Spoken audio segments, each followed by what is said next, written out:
Ukienda Nairobi unaona Thika Road Super Highway na barabara zingine, unaona President Mwai Kibaki.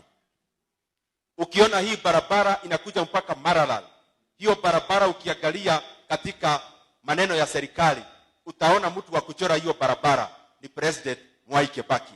Unaona barabara hapo.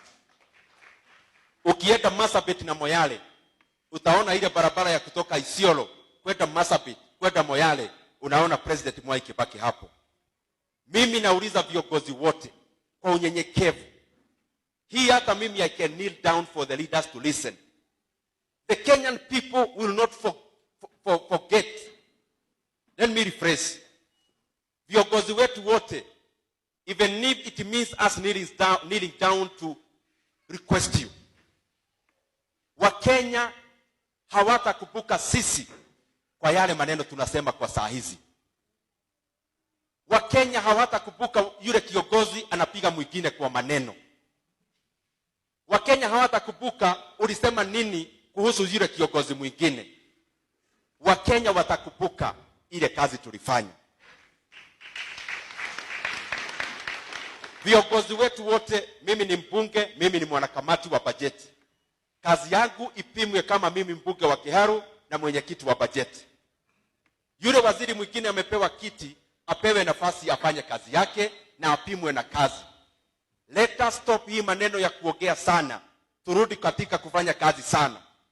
Na ikiwezekana tufanye kazi tukiongea sana ni sawa. Lakini let us reserve most of our time in doing what the Kenyan people will remember. And the Kenyan people will remember work, not words. Asanteni sana, Mungu awabariki.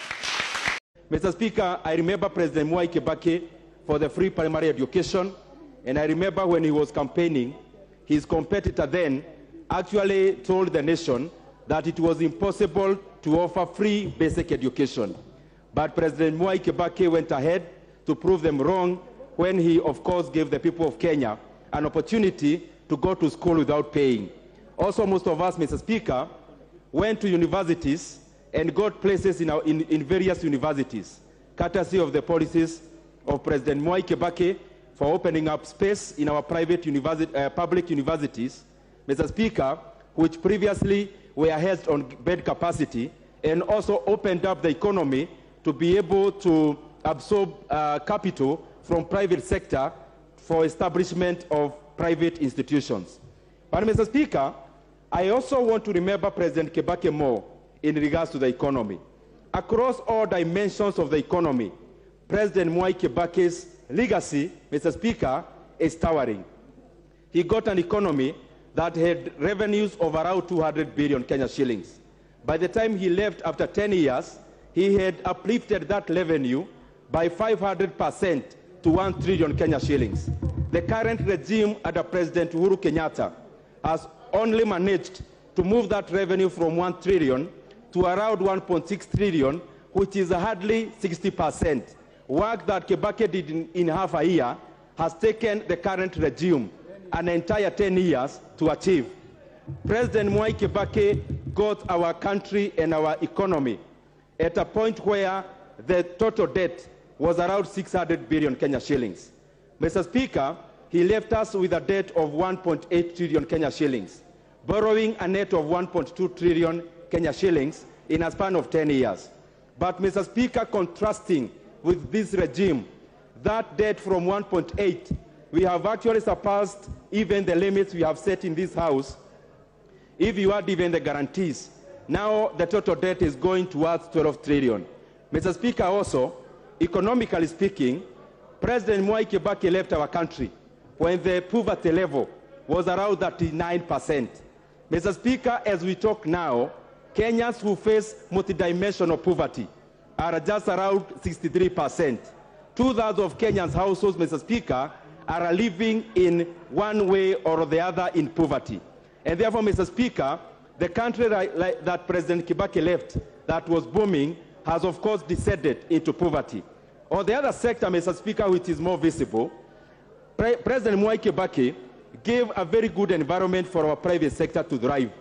Mr. Speaker, most of the banks and most of the companies in the private sector that we are very proud of as Kenyans, and categorically like Equity Bank, like Family Bank, like many other financial institutions around insurance, Mr. Speaker, they got their operating license during President Kibaki's time.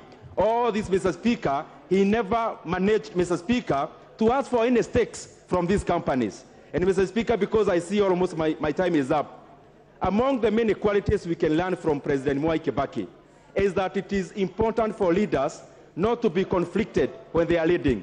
President Mwai Kibaki never did business with government when he was president of Kenya. And I want to say, Mr. Speaker, that it is actually criminal for this regime to every time keep on comparing their performance with that of President Mwai Kibaki. It is an insult, Mr. Speaker, to his legacy. There is no comparison. We can only contrast. And lastly, the selflessness. President Mwai Kibaki never named any street on his name. Actually, when people approached him to name Thika Road Superhighway on his name, he... Member